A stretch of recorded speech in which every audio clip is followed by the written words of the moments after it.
If a game earns the title of being difficult or hard, it can be for a few reasons. The developers may not have balanced the game, something may have been overlooked during testing, or perhaps the game was designed to be unfair and or punishing. Dark Souls is different. In it, the difficulty is part of the story, part of the struggle, and part of the intended experience. This unique decision, as well as other key story elements of the game, gives the opportunity to share more than just entertainment, but also to convey some heavy and deep concepts. One of these key concepts that Dark Souls shares is one that many of us must face in life, and something that may have kept great minds from fully developing. This concept is dealing with failure. From the levels and enemies in the game to the not so always helpful characters you meet, all the way to the story itself. The struggle that Dark Souls is conveys the powerful message of what we can do when we get pushed down. All of us in life will have to face hardships and difficult moments as well as choices, and eventually we will too fail to follow through on something that we've put our minds to. But what is key is what we do after we fail. Dark Souls quickly throws players into difficult encounters. Some things may be designed to be impossible to defeat when you first encounter them. What eventually will happen, though, is any new player will most likely eventually be caught off guard or outskilled by an enemy and be defeated. Death in Dark Souls is not light. You may lose some advantages you had gained, and will always drop every single soul, which is both the currency of the game and the tool to help you become stronger. You may always go back to where you died and pick up your souls, but should you die before getting back, you will permanently lose everything. This struggle and punishment can be devastating, as it can undo so much work that you've put into the game so far. It can push a player to a breaking point where they lost so much effort that they feel like giving up.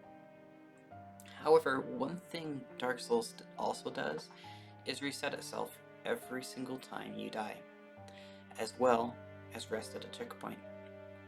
Although when resting this can be infuriating because it will undo the work you put into getting to a certain area, for dying this provides a unique opportunity for every player. What happens is the player is given the chance to try again, to get back on their feet, and to try to do better than before. It doesn't make it easier on you, it doesn't hold your hand. All it does is present to you the same fair chance for you to be able to learn from your mistakes and try again. This is key to dealing with failure. In our lives, we may make simple or massive mistakes. If it's a simple mistake and we don't have the willpower to try again, then we can miss out on an opportunity to succeed. For example, we can make a simple mistake on a math quiz, but if we don't learn from it and try it again, then by the time we get to the test, we may just be as unprepared as we were for the quiz. If it's a massive mistake, it allows us to look back and analyze what we were trying to do and what our goal is. Sometimes we went down a wrong path, or we were approaching the situation from the wrong angle. It provides a reflection of our choices and where we're going and what we're trying to do. Dark Souls provides this every single time to the player, and even gives the blessing of allowing us to redo sections we've already passed.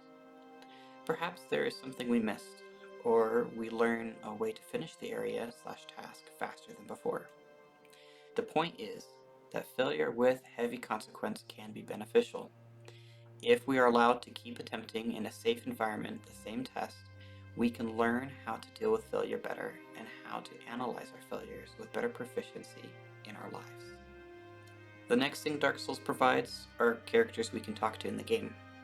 These characters are not always so helpful, and sometimes they even put you down and mock you. It's interesting that an approach would be made to have the game bring friendly, well, at least not trying to kill you, characters into the game that would lead you astray, mock you, or even doubt there's a chance you could succeed. Though when analyzing our own lives, we probably would not have to look that far until we find someone in our own lives that has done this very thing.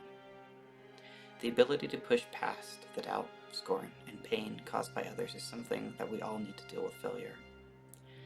All too often, we fail and are comforted by words letting us know that it is not our strength. It's not something we're good at. Then instead of developing that skill as a strength, we let it die off. We let the opportunity pass us by. This is not to say that we need to develop all skills and need to never give up, but it means we need to be able to choose for ourselves and not be discouraged by the voices of others. Sadly, it is far more likely for someone that has been told that they will never be a superstar to never become a superstar. The power of words is incredible, and they have an impact on us and our choices. Here, in the characters of Dark Souls, we learn to face the trial of dealing with discouragement from others during failure.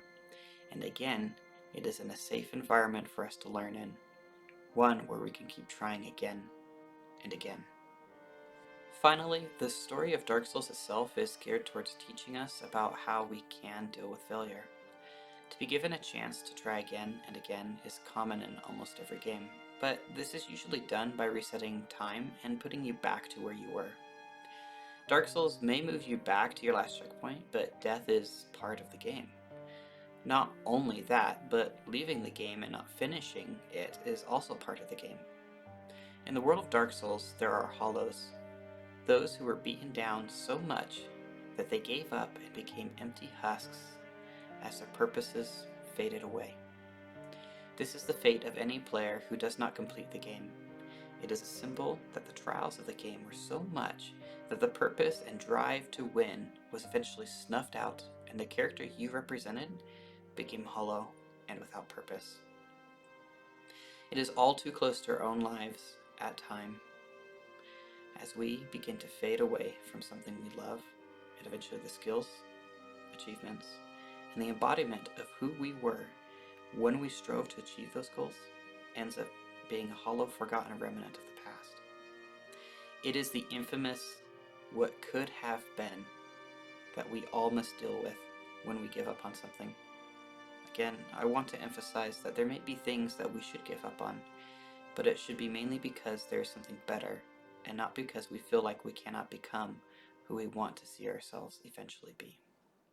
In closing, we all will fail and must eventually deal with failure in our own lives.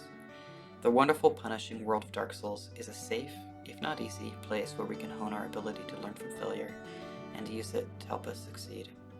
It allows us to deal with stress, not beat ourselves up too much, become calmer in the face of adversity, and deal with our own failures in life with more grace, peace, and patience. We could learn that it is okay and normal to fail, instead of making the situation easier by cheating, lying, or subverting the problem. We can overcome the problem, which in turn will make us stronger. Dark Souls is a game that is difficult and designed to cause us to fail, but it is not a game designed to make us quit. Instead, it is to teach us to stand back up and overcome the trials we face.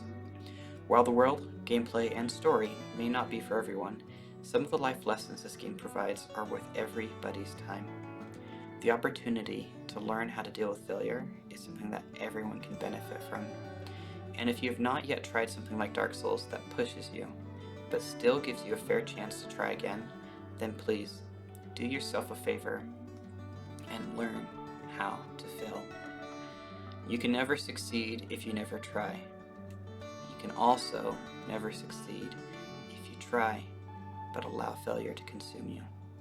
So go try, and try, and try again. And please, don't you dare go hollow.